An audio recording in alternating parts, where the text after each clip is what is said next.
इंद्रमणि की आमदनी कम थी और खर्चा ज्यादा था।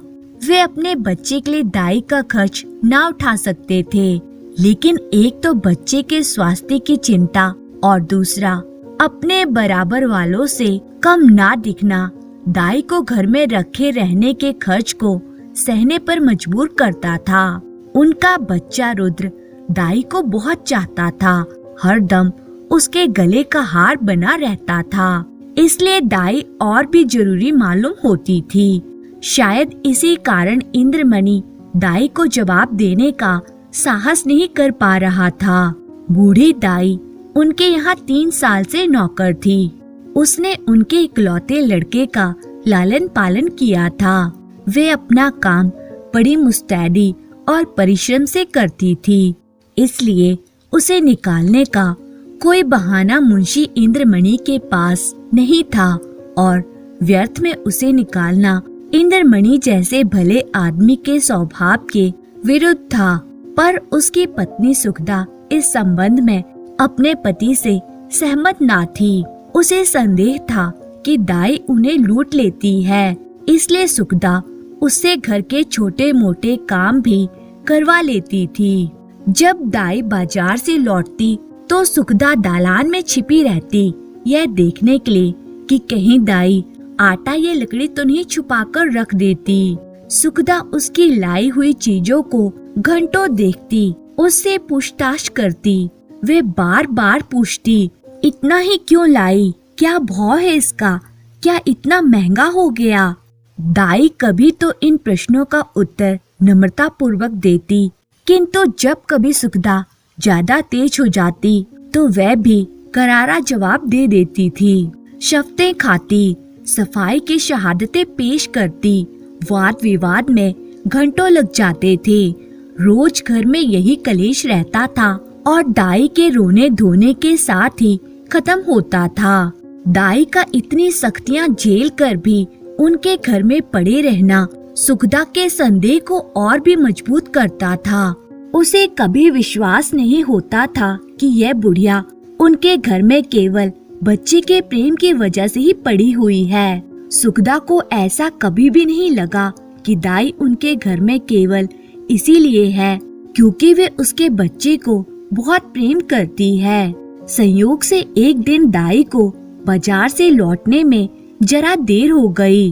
बाजार में 2 सब्जी बेचने वाली औरतों के बीच झगड़ा हो रहा था। उनका झगड़ा देखने के लिए वहाँ पर काफी भीड़ जमा थी। जब दाई वहाँ से गुजरी तो वह भी उनके झगड़े को देखने के लिए वहाँ पर रुक गई।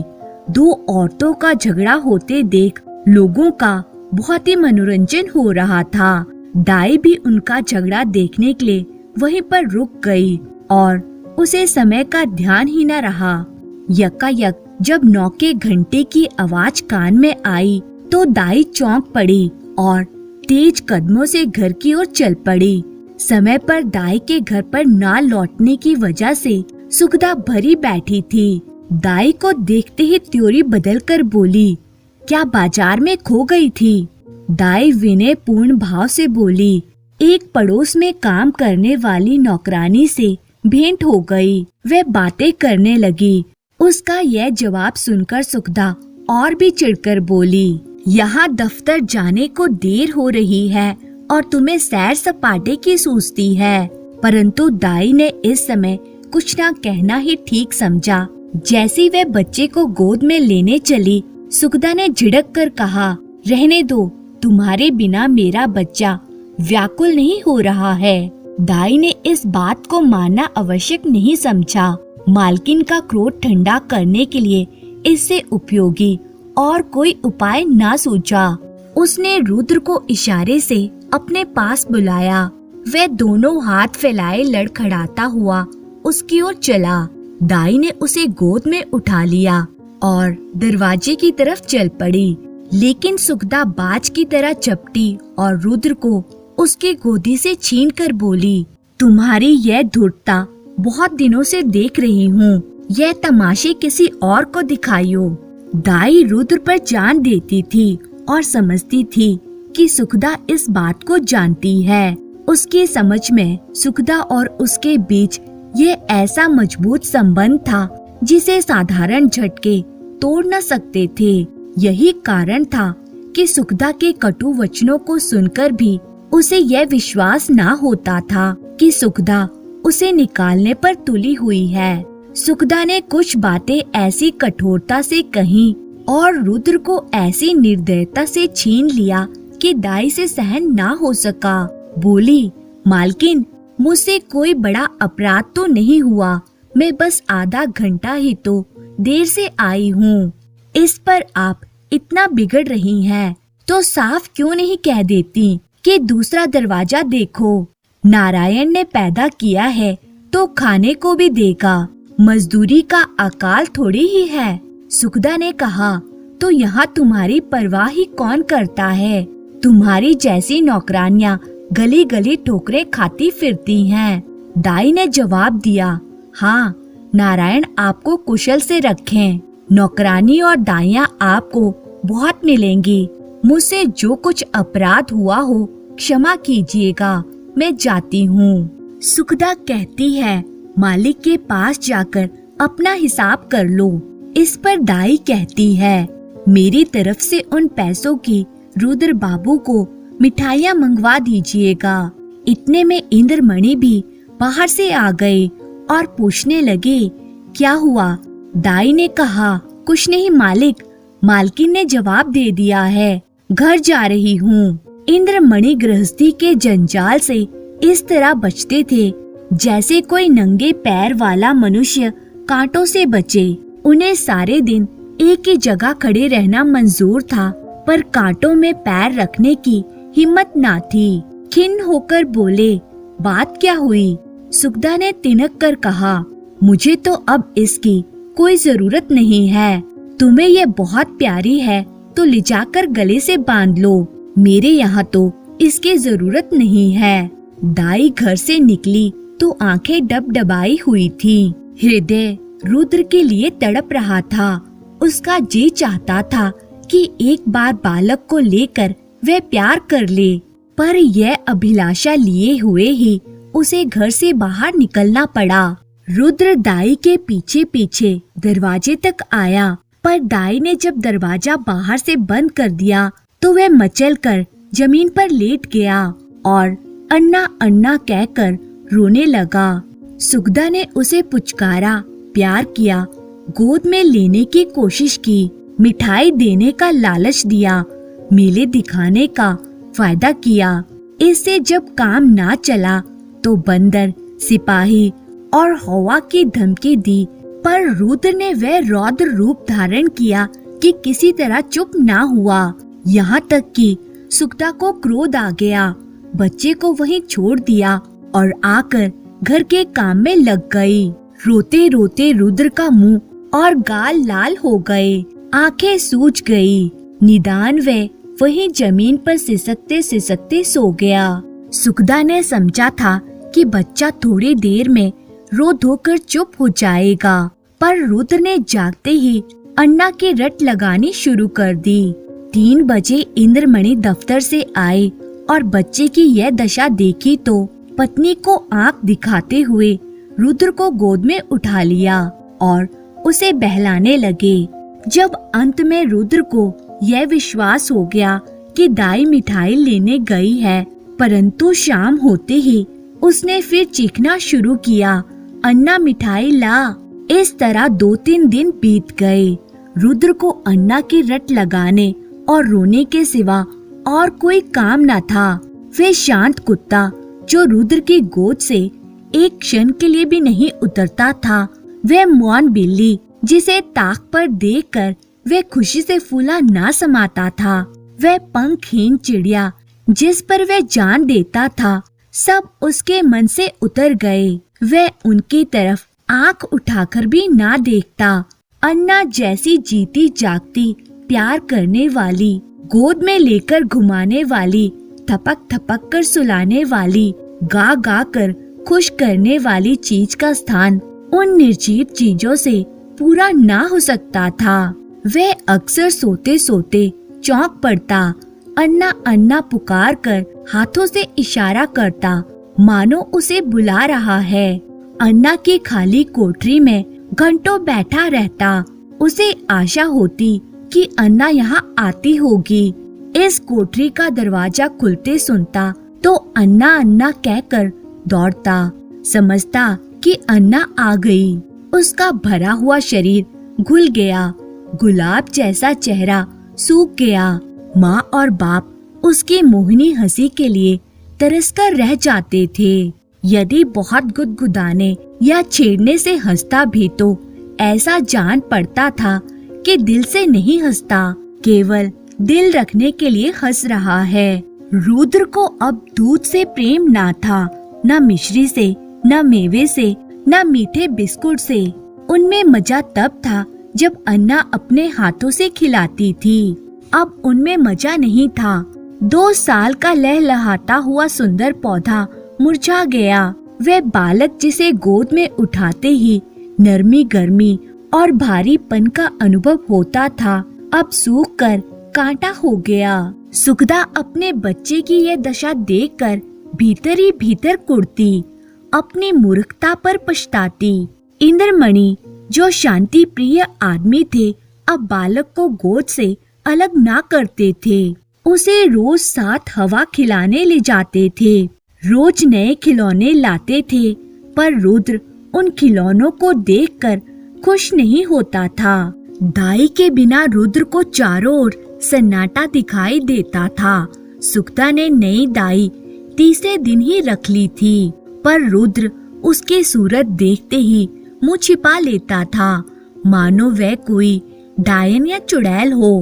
प्रत्यक्ष रूप से दाई को ना देखकर रुद्र अब उसकी कल्पना में मगन रहता।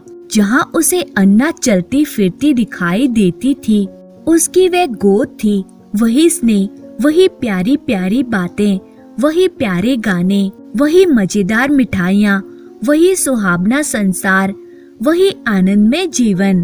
अकेले बैठकर कल्पित अन्ना से बातें करता। अन्ना कुत्ता भूखे, अन्ना गाय दूध देती, अन्ना उजला उजला घोड़ा दौड़े। सवेरा होते ही लोटा लेकर दाई की कोठरी में जाता और कहता, अन्ना पानी। दूध का गिलास लेकर उसकी कोठरी में रख आता और कहता, अन्ना दूध पीला। अपनी चारपाई पर तकिया रखकर चादर से ढक देता और कहता, अन्ना सोती है। सुखदा जब खाने बैठती तो कटोरा उठा उठा कर अन्ना की कोठरी में ले जाता और कहता, अन्ना खाना खाएगी। अन्ना अब उसके लिए एक स्वर्ग की वस्तु थी, जिसके लौटने की अब उसे बिल्कुल आशा ना थी। रुद्र के स्वभाव में धीरे धीरे बालकों जैसी चंचलता की जगह एक निराशाजनक धैर्य और एक दुखी स्वभाव दिखाई देने लगा। इस तरह 3 हफ्ते गुजर गए। बरसात का मौसम था। कभी बेचैन करने वाली गर्मी पड़ती तो कभी हवा के ठंडे झोंके चलते। बुखार और जुकाम का जोर था। रुद्र की दुर्बलता इस ऋतु परिवर्तन को बर्दाश्त ना कर सकी। सुखदा उसे फला लैन का कुर्ता पहनाए रखती थी। उसे पानी के पास नहीं जाने देती। नंगे पैर एक कदम भी नहीं चलने देती।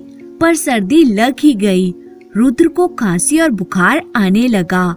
सुबह का समय था। रुद्र चारपाई पर आंख बंद किए पड़ा था। डॉक्टरों के इलाज का भी कोई असर नहीं हो रहा था। सुखदा चारपाई पर बैठी उसकी छाती में तेल की मालिश कर रही थी और पिता इंद्रमणि दुखी होकर बच्चे को देख रहे थे। वो सुखदा से बहुत कम बोलने लगे थे। उन्हें सुखदा से एक तरह की घृणा सी हो गई थी। वह रुद्र की बीमारी का एकमात्र कारण उसी को समझते थे। सुखदा उनकी दृष्टि में बहुत नीच स्वभाव की स्त्री थी। सुखदा ने डरते डरते कहा, आज बड़े हकीम साहब को बुला लाते, शायद उनकी दवा से फायदा हो। इंद्रमणि ने रुखाई से जवाब दिया, यदि धनवंतरी भी आ जाएं, तो भी रुद्र को कोई फायदा ना होगा। सुखदा ने कहा, तो क्या अब किसी की दवा ना होगी? इंद्रमणि कहते हैं इसकी बस एक ही दवा है और कोई नहीं कर सकता है। सुखदा कहती है, तुम्हें तो बस वही धुन सवार है, क्या बुढ़िया आकर अमृत पिला देगी? इंद्रमणि कहते हैं, सुखदा वे तुम्हारे लिए चाहे विष हो पर रुद्र के लिए अमृत ही होगी। सुखदा बोली, मैं नहीं समझती कि ईश्वर की इच्छा उसके अधीन है। इंद्रमणि कहते हैं, यदि नहीं समझती हो और अब तक नहीं समझी तो रोगी, बच्चे से हाथ धोना पड़ेगा। यह सुनकर सुखदा कहती है, चुप भी रहो, क्या अशुभ मुंह से निकालते हो? यदि ऐसी ही जली कटी सुनानी है तो बाहर चले जाओ। इंद्रमणि कहते हैं, तो मैं जाता हूँ, पर याद रखो यह हत्या तुम्हारे ही सर होगी। यदि लड़के को तंदुरुस्त देखना चाहती हो तो उसे दाई के पास जाओ, उससे विनती और प्रार्थना करो, क्षमा मांगो। तुम्हारे बच्चे की जान उसी की दया के अधीन है। सुखदा ने कुछ उत्तर नहीं दिया। उसकी आंखों से झरझर आंसू बहने लगे। इंद्रमणि ने पूछा, सुखदा क्या मर्जी है तुम्हारी, जाऊं उसे बुला लाऊं? सुखदा कहती है, तुम क्यों जाओगे, मैं आप चली जाऊंगी। इंद्रमणि कहते हैं, नहीं, क्षमा करो, मुझे तुम्हारे पर विश्वास नहीं है। न जाने तुम्हारी जुबान से क्या निकल पड़े कि जो वो आती भी हो तो ना आए। सुखदा ने पति की ओर तिरस्कार की दृष्टि से देखा और कहने लगी, हाँ और क्या, मुझे अपने बच्चे की बीमारी का दुख थोड़ी है। मैंने लाज के मारे तुमसे कहा नहीं, पर मेरे हृदय में यही बात बार बार उठी है। यदि मुझे दाई के मकान का पता मालूम होता तो मैं कब की उसे मना लाई होती। वह मुझसे कितनी ही नाराज हो, पर रुद्र से उसे प्रेम था। मैं आज ही उसके पास जाऊंगी। तुम विनती करने को कहते हो, मैं उसके पैर पड़ने के लिए तैयार हूँ। उसके पैरों को आंसुओं से भिगोऊंगी और जिस तरह राजी होगी राजी करूंगी। सुखदा ने बहुत ही धैर्य धरकर यह बातें कही, परंतु उसके आंसू न रुक सके। इंद्रमणि ने पत्नी की ओर सहानुभूति पूर्वक देखा और बोले, मैं तुम्हारा जाना उचित नहीं समझता, मैं खुद ही जाता हूँ। दाई, जिसका नाम कैलाशी था, अब संसार में अकेली थी। किसी समय उसका परिवार गुलाब की तरह फूला हुआ था, परंतु धीरे धीरे उसके सब पत्तियां गिर गईं। अब उसकी सब हरियाली नष्ट भ्रष्ट हो गई। परंतु रुद्र को पाकर दाई में जान पड़ गई थी। इसमें हरी भरी पत्तियां निकल आई थी। वह जीवन जो अब तक नीरस और शुष्क था, अब सरस और सजीव हो गया था। अंधेरे जंगल में भटकते हुए पथिक को प्रकाश की झलक आने लगी। अब उसका जीवन निरर्थक नहीं बल्कि सार्थक हो गया था।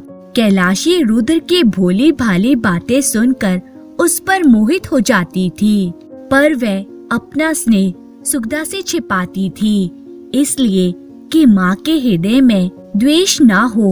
वह रुद्र के लिए माँ से छिपकर मिठाइयाँ लाती और उसे खिलाकर प्रसन्न होती। वह दिन में 2-3 बार उसे उपटन मलती कि बच्चा खूब पुष्ट हो। वह दूसरों के सामने उसे कोई चीज नहीं खिलाती कि उसे नजर लग जाएगी। सदा वह दूसरों से बच्चे के कम खाना खाने का रोना रोया करती। उसे बुरी नजर से बचाने के लिए ताबीज और गंडे लाती रहती। यह उसका निस्वार्थ प्रेम था। सुखदा के घर से निकलकर आज कैलाशी की वह दशा थी जो बच्चे के बिना एक माँ की होती है। उसके सामने रुद्र की ही सूरत नाच रही थी। कानों में उसकी प्यारी प्यारी बातें गूंज रही थी। दाई को अपना घर काट खा रहा था। उसका अपने ही घर में दम घुट रहा था। रात ज्यों त्यों कर कटी। सुबह को वे घर में झाड़ू लगा रही थी। बाहर तेज हलवे की आवाज सुनकर बड़ी फुर्ती से घर से बाहर निकल आई। तब याद आ गया, आज हलवा कौन खाएगा, आज गोद में बैठकर कौन चहकेगा। वह मधुर गान सुनने के लिए जो हलवा खाते समय रुद्र की आंखों से, होठों से और शरीर के एक एक अंग से बरसता कैलाशी का हृदय तड़प गया। वह व्याकुल होकर घर से बाहर निकली कि चलूं, रुद्र को देख आऊं, पर आधे रास्ते से वापस लौट गई। रुद्र कैलाशी के ध्यान से एक क्षण भर के लिए भी नहीं उतरा था। वह सोते सोते चौंक पड़ती, जान पड़ता रुद्र डंडे का घोड़ा दबाए चला आता है। पड़ोसियों के पास जाती तो रुद्र की ही चर्चा करती। रुद्र उसके दिल और जान में बसा हुआ था। सुखदा के बुरे व्यवहार का उसके हृदय में ध्यान ही नहीं था। वह रोज इरादा करती थी कि आज रुद्र को देखने चलूंगी। उसके लिए बाजार से मिठाइयाँ और खिलौने लाती, घर से चलती पर रास्ते से लौट आती। कभी वह 2-4 कदम से आगे नहीं बढ़ पाती। सोचती, कौन मुंह लेकर जाऊं? यदि रुद्र मुझे ना पहचाने तो बच्चे के प्रेम का ठिकाना ही क्या, नई दाई से हिल मिल गया होगा। यह ख्याल उसके पैरों पर जंजीर का काम कर जाता था। इस तरह 2 हफ्ते बीत गए। कैलाशी का मन दुखी रहता। घर की चीजें जहाँ की तहाँ पड़ी रहती, ना खाने की सुध थी ना कपड़े की। रात दिन रुद्र ही के ध्यान में डूबी रहती थी। संयोग से इन्हीं दिनों बद्रीनाथ की यात्रा का समय आ गया। मोहल्ले के कुछ लोग यात्रा की तैयारियां करने लगे। कैलाशी की दशा इस समय उस पालतू चिड़िया के जैसी थी जो पिंजरे से निकलकर फिर किसी कोने की खोज में हो। कैलाशी को रुद्र की यादों से बाहर आने का एक अच्छा मौका मिल गया। वह यात्रा पर जाने के लिए तैयार हो गई। आसमान पर काली घटाएं छाई हुई थी और हल्की हल्की फुहारें पड़ रही थी। स्टेशन पर यात्रियों की भीड़ थी। कुछ गाड़ियों पर बैठे थे, कुछ अपने घर वालों से विदा हो रहे थे। चारों तरफ एक हलचल सी मची थी। संसार माया आज भी उन्हें जकड़े हुए थी। कोई पत्नी को सावधान कर रहा था कि धान कट जाए तो तालाब वाले खेत में मटर बो देना और बाग के पास गेहूं। एक बूढ़े व्यापारी महाशय अपने मुनीम से कह रहे थे कि माल आने में देर हो तो खुद चले जाइएगा और चल तो माल लीजिएगा, नहीं तो रुपया फंस जाएगा। पर कोई कोई ऐसे श्रद्धालु मनुष्य भी थे जो धर्म मगन दिखाई देते थे। वो या तो चुपचाप आसमान की ओर निहार रहे थे या माला फेरने में मग्न थे। कैलाशी भी एक गाड़ी में बैठी सोच रही थी, इन भले आदमियों को अब भी संसार की चिंता नहीं छोड़ती। वही व्यापार लेन देन की चर्चा कर रहे हैं। रुद्र इस समय यहाँ होता तो बहुत रोता, मेरी गोदी से कभी न उतरता। लौटकर उसे अवश्य देखने जाऊंगी। गर्मी के कारण कैलाशी का जी व्याकुल हो रहा था। इतनी घटा उमड़ी हुई है किंतु बादल बरसने का नाम नहीं ले रहे। मालूम नहीं ये रेल वाले क्यों देर कर रहे हैं। झूठ मूठ इधर उधर दौड़ते फिरते हैं। यह नहीं कि झटपट गाड़ी खोल दें, यात्रियों की जान में जान आए। एकाएक दाई ने इंद्रमणि को बाइसाइकिल लिए प्लेटफॉर्म पर आते देखा। उसका चेहरा उतरा हुआ और कपड़े पसीने से तर थे। वे गाड़ियों में झांकने लगे। कैलाशी केवल यह जताने के लिए कि मैं भी यात्रा करने जा रही हूँ, गाड़ी से बाहर निकल आई और इंद्राणी उसे देखते ही लपक कर करीब आ गए और बोले, क्यों कैलाशी, तुम भी यात्रा पर जा रही हो? कैलाशी ने उत्तर दिया, हाँ, यहाँ क्या करूँ, जिंदगी का कोई ठिकाना नहीं। मालूम नहीं कब आंखें बंद हो जाएं। परमात्मा के यहाँ मुंह दिखाने का भी तो कोई उपाय होना चाहिए। रुद्र बाबू तो अच्छे हैं ना? इंद्रमणि कहते हैं। अब तो जा ही रही हो, रुद्र का हाल पूछकर क्या करोगी? उसे आशीर्वाद देती रहना। यह सुनकर कैलाशी की छाती धड़कने लगी। घबराकर बोली, उनका जी अच्छा नहीं है क्या? इंद्रमणि कहते हैं वो तो उसी दिन से बीमार है जिस दिन तुम वहाँ से निकली। 2 हफ्ते तक उसने अन्ना अन्ना की रट लगाई। अब 1 हफ्ते से खांसी और बुखार में पड़ा है। सारी दवाइयाँ करके हार गया, कुछ फायदा ना हुआ। मैंने सोचा था कि चलकर तुम्हारी अनुनय विनय करके ले आऊंगा। क्या पता तुम्हें देखकर रुद्र की तबीयत संभल जाए, पर तुम्हारे घर पर आया तो मालूम हुआ कि तुम यात्रा करने जा रही हो। अब किस मुंह से चलने को कहूँ? तुम्हारे साथ सलूक ही कौन सा अच्छा किया था जो इतना साहस करूं? फिर पुण्य कार्य में विघ्न डालने का भी डर है। जाओ, रुद्र का ईश्वर ही मालिक है। आयु शेष है तो बच ही जाएगा, अन्यथा ईश्वरी गति में किसी का क्या वश। यह सुनकर कैलाशी की आंखों के सामने अंधेरा छा गया। सामने की चीजें तैरती हुई मालूम होने लगीं। रुद्र का हाल जानकर कैलाशी का हृदय अशुभ की आशंका से दहल गया। वह ईश्वर से प्रार्थना करने लगी, हे प्रभु, मेरे रुद्र का बाल भी बांका ना हो। प्रेम से उसका गला भर आया और विचार करने लगी कि मैं कैसी कठोर हृदय हूँ। प्यारा बच्चा रो रो कर अस्वस्थ हो गया और मैं उसे देखने तक नहीं गई।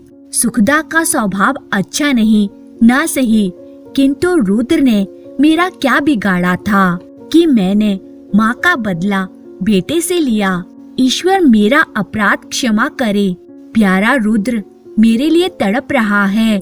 यह सोचकर कैलाशी का कलेजा महसूस उठा और आंखों से आंसू बह निकले। उसे क्या मालूम था कि रुद्र उससे इतना प्रेम करता है कि रुद्र की यह दशा होगी। व्याकुल होकर पूछती है, मालिक, रुद्र दूध तो पीता है। इंद्रमणि कहते हैं, तुम दूध पीने को कहती हो? उसने 2 दिन से आंखें तक नहीं खोली। यह सुनकर कैलाशी जोर से चिल्लाई, अरे ओ कुली, कुली बेटा, आकर मेरा सामान गाड़ी से उतार दे। अब मुझे तीर्थ जाना नहीं सूझता। हाँ बेटा, जल्दी कर। बाबूजी, देखो कोई रिक्शा तो बुला लाओ। सामने सड़क पर बग्गियां खड़ी थी। कुली ने कैलाशी का सामान टांगे में रख दिया। घोड़ा धीरे धीरे चल रहा था।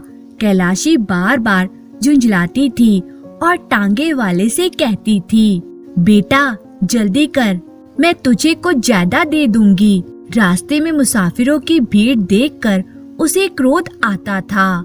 उसका जी चाहता था कि घोड़े के पर लग जाते। जब इंद्रमणि का मकान करीब आ गया तो कैलाशी का हृदय उछलने लगा। बार बार उसके हृदय से रुद्र के लिए शुभ आशीर्वाद निकलने लगा। ईश्वर करे सब कुशल मंगल हो। टांगा गाड़ी जब इंद्रमणि की गली की ओर मुड़ी, मुड़ते ही कैलाशी के कान में रोने की ध्वनि पड़ी। कलेजा मुंह को आ गया, सिर में चक्कर आने लगे। थोड़ी ही देर में इंद्रमणि का मकान आ पहुंचा। कैलाशी ने डरते डरते दरवाजे की तरफ ताका, जैसे कोई घर से भागा हुआ अनाथ लड़का शाम को भूखा प्यासा घर आए। दरवाजे की ओर सटकी हुई आंखों से देखे कि कोई बैठा तो नहीं है।